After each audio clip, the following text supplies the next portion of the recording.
সাতজন বন্ধু যারা রাশিফল গণনা করতে গিয়ে ভয়ঙ্কর বিপদে পড়ে যায় এবং তাদেরই দেখা রাশিফল তাদের চোখের সামনেই সত্য হয়ে যেতে থাকে। একে একে সবাই মরতে থাকে। কেন তারা সবাই মরছে? কী বা হয়েছিল তাদের সাথে? আর রাশিফলই বা কিভাবে সত্য হতে লাগলো? এরকমই একটা ভৌতিক গল্প নিয়ে আমাদের আজকের মুভি, যার নাম ট্যারট। আর তোমরা দেখছো দ্য বঙ্গ এক্সপ্লেইন। তো মুভির শুরুতেই আমরা দেখতে পাই সাতজন বন্ধুর একটি গ্রুপ জঙ্গলের ভেতরে একটি বাড়ি ভাড়া নিয়েছিল পার্টি করবে বলে। আসলে তাদের মধ্যে লিসা নামের যে মেয়েটি আছে তার আজকে জন্মদিন, আর তাই তারা সাতজন সেখানে পার্টি করতে গিয়েছিল এবং তারা সবাই অনেক মজা করতে থাকে।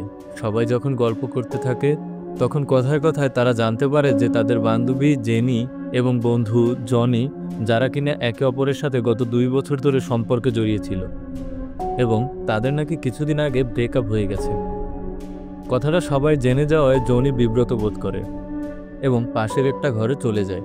জনির সাথে তাদের এক বন্ধু যার নাম মার্লিন, সেও সেখানে চলে যায় এবং মার্লিন তাদের ব্রেকআপের কথা শুনে আসলেই অনেক কষ্ট পায়, কারণ তারা সব বন্ধুরাই চাইতো যে জনি এবং জেনি দুজনেই যেন একসাথে থাকে। এদিকে দেখা যায় বাকিরা পার্টি করতে করতে তাদের বিয়ার শেষ হয়ে যায়, আর তাই তারা এই বাড়ির বিভিন্ন জায়গায় বিয়ার খুঁজতে থাকে, কারণ এমন বাংলো বাড়িতে কোথাও না কোথাও অ্যালকোহল থাকতেই পারে। কিন্তু দেখা যায় বিয়ার খুঁজতে খুঁজতে তারা আন্ডারগ্রাউন্ডে যাওয়ার একটা দরজা খুঁজে পায়, তবে দরজাটিতে তালা লাগানো ছিল এবং তারা তালা ভেঙে সেই আন্ডারগ্রাউন্ডে প্রবেশ করে। কিন্তু তারা এখানেও কোনো বিয়ারের সন্ধান পায় না।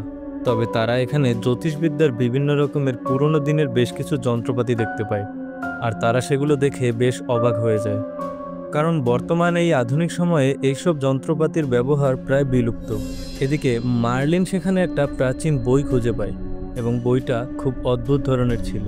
সে বইটা সব বন্ধুদের দেখায় এবং বইটা দেখে জেনি বলে এই বইটা রাশিফল গণনা করার বই।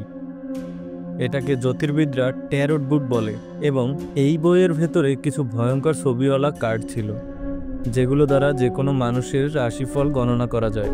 আর জেনি বলে যে সে ছোটবেলায় রাশিফল গণনা করার ব্যাপারে অনেক আগ্রহী ছিল, আর তাই সে এইসব ব্যাপারে বেশ অভিজ্ঞ।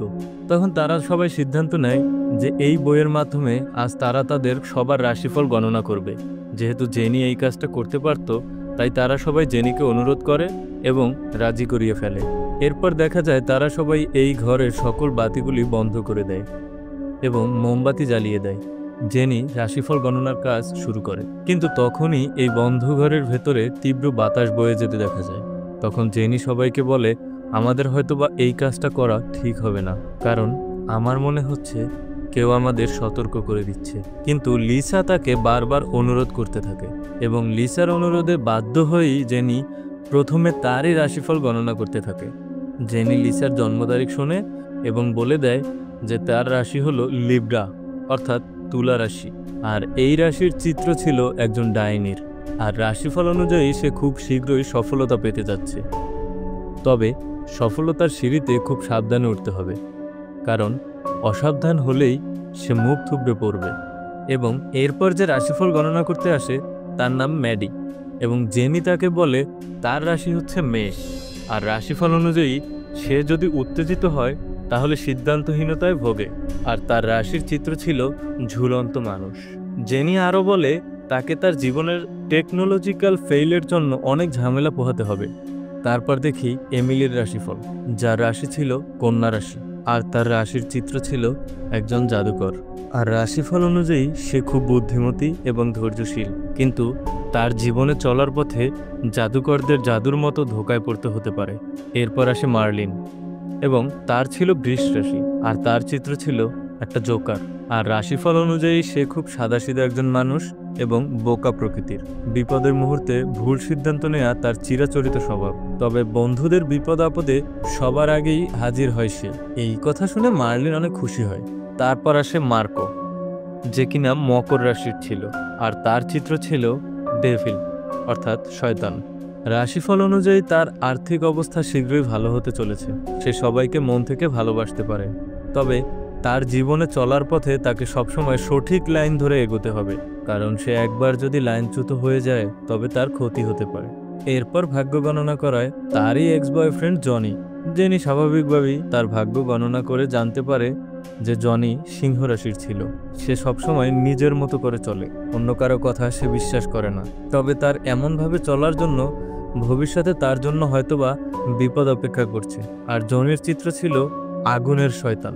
তো কথাগুলো শুনেই জনি বেশ রেগে যায় আর জেনিকে বলে, তুমি যদি এতই যখন ভাগ্য গণনাকারী হয়ে থাকো তাহলে নিজের ভাগ্যটাও গণনা করো এবং সবাইকে দেখাও। তাই এখন জেনিও নিজের ভাগ্য গণনা করতে থাকে এবং সে দেখে যে তার চিত্র হলো মৃত্যুর দেবতা আর তার রাশি ছিল ধনু রাশি। ভাগ্য গণনা করে সে জানতে পারে প্রেমের অর্থ হচ্ছে মৃত্যু। এবং এরপর দেখা যায় তারা এরকম আড্ডা দিতে দিতেই সেই রাতটা সেখানেই কাটিয়ে দেয়। আর পরের দিন সকালে সবাই একসাথে নিজেদের বাড়িতে ফিরে যাওয়ার জন্য তৈরি হয়। কিন্তু পথে গাড়িতে পেট্রোল ভরার জন্য তারা একটা স্টেশনে থামে এবং সেখানে ভাগ্যক্রমে মার্কো একটা লটারি জিতে যায় এবং সে $700 পুরস্কার হিসেবে পেয়ে যায়। তারা সবাই প্রচণ্ড খুশি হয় এবং এরপর তারা সবাই নিজেদের বাড়িতে ফিরে যায়। সেদিন রাতে লিসা তার জন্মদিনের পার্টির কথা নিয়ে তার বান্ধবী এমিলির সাথে অনেক রাত পর্যন্ত ফোনে গল্প করে। কিন্তু তখনই সে দরজার বাইরে কিছু একটা পড়ে যাওয়ার শব্দ শোনে এবং লিসা দরজা খুলে দেখে তার ছাদে ওঠার যে মইটা আছে সেটা নিচে পড়ে আছে। লিসা তার বান্ধবীর কলটা কেটে দেয় এবং মইটা আবার উপরে তুলে রাখে আর তারপর ঘরে এসে আবারও তার বান্ধবী এমিলির সাথে গল্প করতে শুরু করে। কিন্তু দেখা যায় আবারও সেই মইটা নিচে পড়ে যায়। এবার লিসা তার বান্ধবীকে বলে, আমি কিছুক্ষণ পরে কল করব। এরপর সে আবার বাইরে যায় এবং সে মনে মনে ভাবে যে হয়তো তার হোস্টেলের বন্ধুরা তার সাথে মজা করছে, তাই সে মইয়ের উপরে ওঠে। তারপর চিলেকোঠায় উঠে সে দেখতে পায় তার চারপাশে অনেকগুলো মোমবাতি জ্বালানো। শুধু তাই নয়, তার সামনে একটা ডাইনির ছবিওয়ালা কার্ড পড়ে আছে। আর তখনই কার্ডে থাকা ওই ডাইনি তার উপরে হামলা করে দেয় এবং সে সোজা নিচে গিয়ে পড়ে। লিসা নিচে পড়ে প্রচণ্ড আঘাত পায়, এমনকি সে নিজের জায়গা থেকে নড়তেও পারছে না। আর এই সময় চিলেকোঠা থেকে সেই ডাইনি ওই মইটা দিয়ে লিসাকে আঘাত করতে করতে সেখানেই মেরে ফেলে। পরের দিন সকালে তার বন্ধুরা যখন লিসার খবর জানতে পারে তারা সবাই তখন ভীষণ কষ্ট পায়। তারা কেউই বিশ্বাস করতে পারছিল না যে তাদের বান্ধবী আর বেঁচে নেই। তবে তারা কিন্তু এই ব্যাপারটাকে শুধুমাত্র একটা দুর্ঘটনা বলে মনে করে এবং তারা সেদিনের মতো যার যার বাড়িতে ফিরে যায়।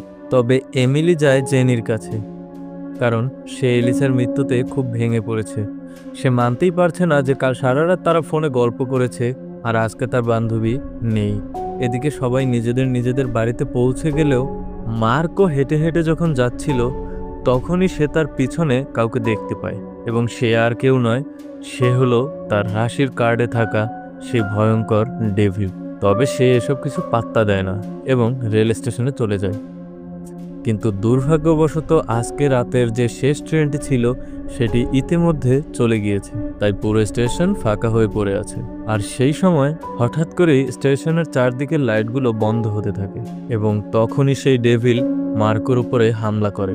মার্কোকে দেখা যায় প্রাণ বাঁচানোর জন্য সে রেস্ট্রিকশন এরিয়াতে ঢুকে পড়ে এবং সেখানে গিয়ে সে দেখতে পায় তার নিজের মৃত্যুর খবর প্রকাশিত হওয়ার একটা খবরের কাগজ পড়ে আছে।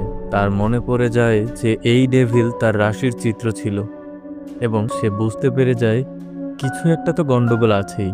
তবে ততক্ষণে সেই ডেভিল মার্কোকে মারার জন্য ভয় দেখায় এবং মার্কো একটা রেল লাইনের উপরে পড়ে যায় এবং সেই লাইনেই তখন একটা ট্রেন ছুটে আসছিল। ট্রেনটা মার্কোকে সজোরে ধাক্কা মারে এবং মার্কো মারা যায়। আর এই ঘটনার কথা শুনে বাকিরা স্তব্ধ হয়ে যায়। পরপর 2 দিনে তারা দুইজন বন্ধুকে হারিয়ে ফেলেছে। এদিকে পুলিশ এসব খবর পেয়ে এই ব্যাপার নিয়ে ইনভেস্টিগেশন শুরু করে। তবে তারা সবাইকে বিভিন্নভাবে জিজ্ঞাসাবাদ করেও মৃত্যুর কোনো ক্লু খুঁজে পায় না। দেখা যায় বাকি বন্ধুরা সবাই এক জায়গায় বসে আলোচনা করছে যে তাদের সাথে আসলে হচ্ছেটা কি।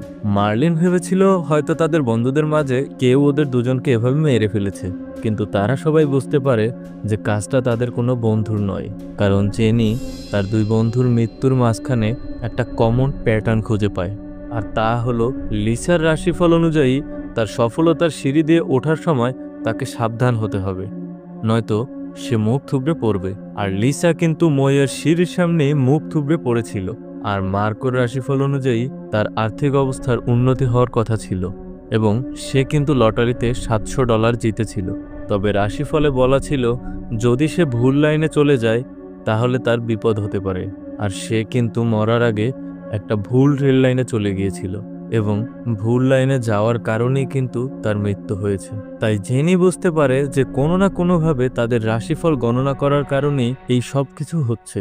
তবে তারা সবাই এই ব্যাপারটাতে একমত হলেও জনি তাদেরকে বলতে থাকে, দেখো, আমাদের অন্য কিছু ভাবা উচিত। এসব ভিত্তিহীন ধারণা নিয়ে পড়ে থাকলে আমরা কখনোই আমাদের বন্ধুদের মৃত্যুর কারণ খুঁজে পাবো না। কিন্তু বাকিরা সবাই জেনির কথা বিশ্বাস করে ফেলেছে, আর তাই তারা সাহায্যের জন্য ইন্টারনেট ঘাঁটতে থাকে এবং ইন্টারনেট থেকে তারা এলমা নামের একজন মহিলার খোঁজ পায়, যিনি জ্যোতিষবিদ্যায় অনেক পারদর্শী ছিলেন। কিন্তু তার ফোন নাম্বারে যোগাযোগ করার চেষ্টা করলে তার নাম্বারটা বন্ধ পাওয়া যায়। তাই তারা গাড়ি নিয়ে সেই মহিলার ঠিকানা অনুযায়ী রওনা হয়। তারা প্রায় 300 কিলোমিটার পথ পাড়ি দিয়ে সেই মহিলার বাড়িতে পৌঁছায়। কিন্তু জনি বারবার বলতে থাকে, দেখো, আমাদের ফিরে যাওয়া উচিত আর আমাদের পুলিশের সঙ্গে কথা বলা উচিত। কিন্তু বাকিরা তার কোনো কথাই শোনে না। এলমাকে সকল বিপদ আপদের কথা তারা খুলে বলে এবং তারা বলে, আমরা নিজেদের রাশিফল গণনা করেছিলাম আর তার জন্য আমাদের 2 বন্ধু মারা গেছে। আপনি যদি আমাদেরকে সাহায্য না করেন তাহলে হয়তোবা আমরাও মারা যেতে পারি। তাদের কথাগুলো শুনে এলমা তাদেরকে ভিতরে নিয়ে যায়। এলমা তাদের কাছ থেকে জানতে চায় যে তারা কোনো বই পেয়েছিল কিনা এবং সেই বইয়ে কোনো কার্ড ছিল কিনা আর সেই কার্ডে কোনো ছবিও ছিল কিনা। তারা বলে হ্যাঁ, তারা একটা কাঠের বই পেয়েছিল এবং সেখানে কার্ড ছিল, এমনকি সেই কার্ডের ভেতরে ভয়ঙ্কর ভয়ঙ্কর কিছু ছবিও আঁকা ছিল। সব কিছু শুনে এলমা বুঝতে পারে যে এরা খুব বড় বিপদে ফেসে গেছে।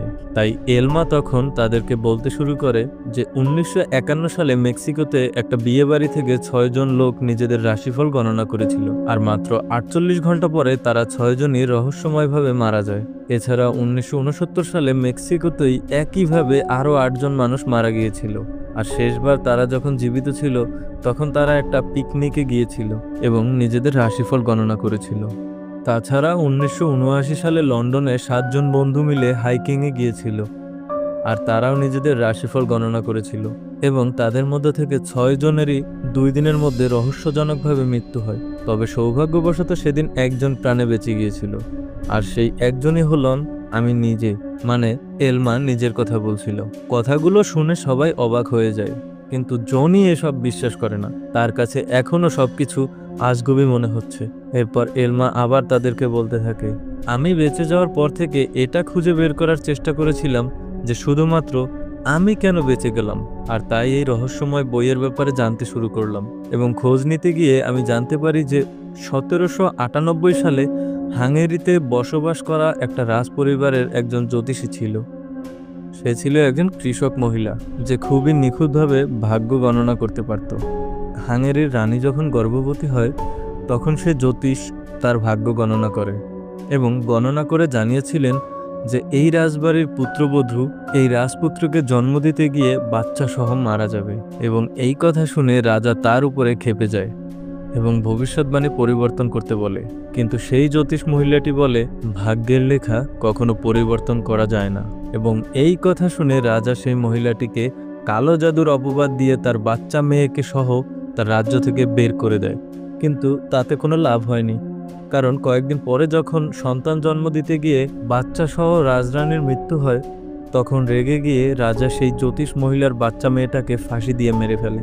আর এই ঘটনার পর থেকে মহিলা নিজের সন্তান হারিয়ে এতটাই পাগল হয়ে গিয়েছিল যে সে একসময় কালো জাদুর চর্চা শুরু করে। সে নিজেকে বলে দিয়ে নিজের আত্মাকে এই রাশিফলের বইয়ের মধ্যে কায়েদ করে রেখেছিল আর মৃত্যুর আগে সে রাজবংশের সকল মানুষের রাশিফল গণনা করেছিল, যে কারণে রাজবংশের সবাই নির্মমভাবে মৃত্যুবরণ করে। তারপর থেকেই এই বইয়ের মাধ্যমে যারাই ভবিষ্যৎবাণী করেছে তারাই মারা গেছে।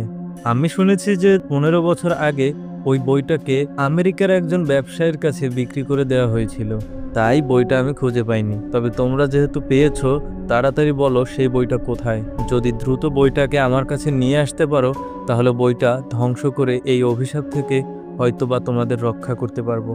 এই কথা শুনে তারা সবাই আবার গাড়ি নিয়ে বেরিয়ে যায় সেই পুরনো বাড়িটার উদ্দেশ্যে। কিন্তু মাঝপথে তাদের গাড়িটা বন্ধ হয়ে যায়, আর চারদিকের পরিস্থিতি দেখে তারা বুঝে ফেলে যে সেই ঝুলন্ত মানব তাদের উপরে হামলা করেছে। এবং এটা দেখে ম্যাডি বুঝতে পারে যে এবার হয়তো তার পালা। এবার তার রাশিফল অনুযায়ী সে বিপদে পড়ার জন্য সিদ্ধান্তহীনতায় ভোগে। আর সে তার বন্ধুদের কোনো কথা না শুনে যখন দৌড়ে সেখান থেকে পালানোর চেষ্টা করছিল, তখন জেনি তাকে আটকানোর অনেক চেষ্টা করতে থাকে। কিন্তু ম্যাডি কোনো কথা না শুনেই না বুঝেই দৌড়াতে থাকে। আর ততক্ষণে সেই ঝুলন্ত মানব ম্যাডির পেছনে পড়ে যায়, আর সে ম্যাডির গলায় দড়ি দিয়ে তাকে ব্রিজের মাঝখানে ঝুলিয়ে মেরে ফেলে। আর এসব দেখে বেঁচে থাকা সেই চার বন্ধু প্রচণ্ড ভয় পেয়ে যায়। তারা কি করবে কিছুই বুঝতে পারছিল না। তখনই রাশিফল অনুযায়ী মার্লিন বিপদের সময় একটা ভুল সিদ্ধান্ত নিয়ে ফেলে। সে বলে, দেখেছো, আমরা একসাথে থাকলেও বাঁচতে পারবো না। এর থেকে ভালো হয় আমি নিজের বাড়িতে গিয়ে নিজেকে আলাদা একটা ঘরের ভেতরে বন্ধ করে দেই। আর এটাই ছিল তার নেয়া ভুল সিদ্ধান্ত, কারণ সে যখন বাড়িতে যায় তখনই তার পেছনে পেছনে তার রাশির চিত্র অনুযায়ী সেই জোকার তার পিছু নেয়। মার্লিন প্রাণে বাঁচতে দৌড় শুরু করে এবং দৌড়েই তার হোস্টেলে পৌঁছে যায়। হোস্টেলে গিয়েই সে হোস্টেলের ভেতরে ঢুকে যায়, কিন্তু সেই জোকার তার পিছু ছাড়ে না। জোকারটা লিফট ভেঙে তার উপরে হামলা করে। এদিকে বাকি থাকা তিন বন্ধু সেই পুরনো বাড়িতে পৌঁছে যায় এবং তারা ইন্টারনেটে এই বইটা নষ্ট করার একটা উপায় পেয়ে যায়। আর সেটা হচ্ছে ওই কার্ডগুলোকে আগুনে জ্বালিয়ে দিতে হবে। তাই তারা কার্ডগুলো আগুনে পুড়িয়ে দেওয়ার চেষ্টা করে, কিন্তু অদ্ভুতভাবে এই কার্ডগুলো আগুনে পুড়ছিল না। আর তাই তারা এলমাকে এখানে ডেকে পাঠায়। কিছুক্ষণের মধ্যেই এলমা নিজের জিনিসপত্র নিয়ে এই বাড়িতে এসে হাজির হয়। আর সে তার নিজের মতো করে জ্যোতিষবিদ্যা প্রয়োগ করে এবং সে বইয়ে আটকা থাকা মহিলার আত্মার সাথে কথা বলার চেষ্টা করতে থাকে। দেখা যায় কিছু সময়ের মধ্যে সে মহিলা এখানে এসে হাজির হয়, কিন্তু এলমা কিছু করার আগেই সেই জাদুকর মহিলার আত্মা এলমার রাশিফল পড়ে ফেলে, যার ফলে এলমা সেখানেই মারা যায়।